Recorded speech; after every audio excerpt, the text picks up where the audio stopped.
കുഞ്ഞിനെ പേരിടുന്നതിനെ ചൊല്ലിയുള്ള തർക്കം കോടതിയിലെത്തി.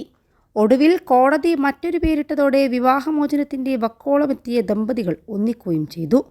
ഇതോടെ 3 വർഷത്തെ നിയമ പോരാട്ടവും അവസാനിച്ചു. മൈസൂരിലെ ഹുൻസൂരിലാണ് സംഭവം നടന്നത്. 2021 ദമ്പതികൾക്ക് കുഞ്ഞ് പിറന്നത്. യുവതി ആദി എന്നായിരുന്നു കുട്ടിയെ വിളിച്ചിരുന്നത്. ഈ പേര് ഔദ്യോഗികമായി രജിസ്റ്റർ ചെയ്തിരുന്നില്ല. എന്നാൽ ഭർത്താവിന് ഷാനി എന്ന് വിളിക്കാനായിരുന്നു ഇഷ്ടം. തനിക്ക് ഇഷ്ടപ്പെട്ട പേര് കുഞ്ഞിന് നൽകാൻ ഭാര്യ സമ്മതിക്കാത്തതിൽ യുവാവിന് ദേഷ്യമുണ്ടായിരുന്നു. യുവതി ഗർഭിണിയായ ശേഷം ഇയാൾ അകന്നു കഴിയുകയാണ്. പ്രസവിച്ച ശേഷവും ഇയാൾ ഭാര്യയെ കാണാൻ തയ്യാറായില്ല. തുടർന്ന് തനിക്കും കുഞ്ഞിനും ജീവനാംശം ആവശ്യപ്പെട്ട് യുവതി കോടതിയെ സമീപിച്ചു. 2 വർഷത്തോളം നിയമ പോരാട്ടം തുടർന്നു.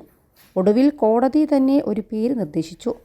ആര്യവർദ്ധന എന്ന പേരായിരുന്നു കോടതി നിർദ്ദേശിച്ചത്. ഇരു കൂട്ടർക്കും ആ പേര് സ്വീകാര്യമായിരുന്നു. ഇതോടെയാണ് വീണ്ടും ഒരുമിക്കാൻ തീരുമാനിച്ചത്. 4 ജഡ്ജിമാരുടെയും മറ്റ് ജുഡീഷ്യൽ ഓഫീസർമാരുടെയും സാന്നിധ്യത്തിൽ ദമ്പതികൾ പരസ്പരം മാലയിട്ടു. ഹുൻസൂരിലെ 8ാം അഡീഷണൽ ഡിസ്ട്രിക്ട് ആൻഡ് സെഷൻ കോടതിയിൽ ജഡ്ജിമാരും അസിസ്റ്റന്റ് പബ്ലിക് പ്രോസിക്യൂട്ടറും അഭിഭാഷകരും ചേർന്ന് 3 വയസ്സുള്ള കുട്ടിക്ക് ആര്യവർദ്ധന എന്ന പേര് നൽകുകയും ചെയ്തു.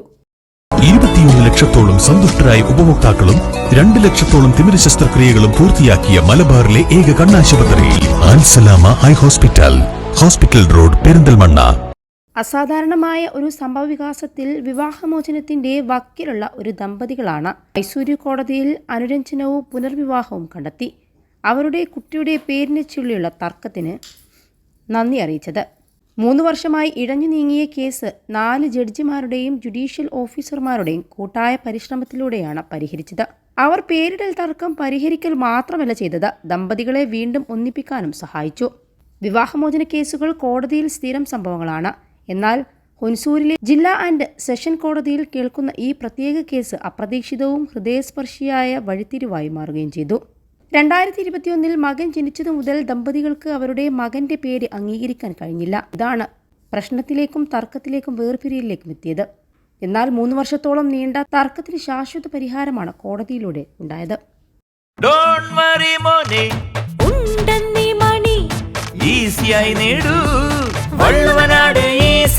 ആവശ്യം ഏതുമാകട്ടെ, പണം ഞങ്ങൾ തരും.